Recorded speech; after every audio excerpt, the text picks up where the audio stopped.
જૂનાગઢમાં કડિયાવડ વિસ્તારમાં મકાનની ગેલેરી તૂટી। બેલદાર શેડ નંબર 1માં ત્રીજા માળની ગેલેરી ધરાશાયી। ઘટનામાં 2 લોકોને ગંભીર ઇજાઓ પહોંચી છે। ઇજાગ્રસ્તોને ખાનગી હોસ્પિટલમાં ખસેડવામાં આવ્યા છે। ઘટનાથી વિસ્તારમાં ભયનો માહોલ સર્જાઈ ગયો છે। જૂનાગઢથી સમાચાર। કડિયાવડ વિસ્તારમાં મકાનની ગેલેરી અચાનક જ તૂટી પડી। આપને જણાવી દઈએ, બેલદાર શેરી નંબર 1માં ત્રીજા માળની ગેલેરી અચાનક જ ધરાશાયી થઈ ગઈ હતી। આ ઘટના બાદ આસપાસના લોકોમાં ભયનો માહોલ છે। ઘટનામાં 2 લોકોને ગંભીર ઇજાઓ પહોંચી છે। ઇજાગ્રસ્તોને ખાનગી હોસ્પિટલમાં ખસેડવામાં આવ્યા છે। Chandrikaben Rakhasiya, ward number 10 corporator.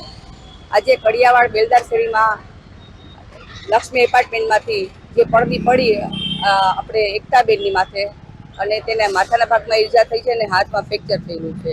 આના પહેલાં અમે કમિશનર સાહેબને 2 મહિના પહેલાં અગાઉ જાણ કરેલી છે। નવી જર્જરિત જે બિલ્ડિંગો છે વોર્ડ નંબર 10ની તમામ ઉતારી લેવી, એવી બીજી ફરીવાર ઘટના ન બને। બેન, આપને થોડા જાણ કરવામાં છે છતાં પણ અત્યાર સુધી કાર્યવાહી કેમ નથી થઈ?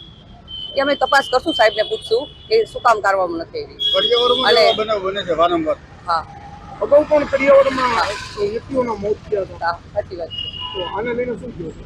એટલે આજે અમે જે થયું ત્યારે અત્યારે અમે સાહેબને મળી અને સાહેબને કહેશું વહેલી તકે આ જે જર્જરિત બિલ્ડિંગો છે એ ઉતારી લીધી।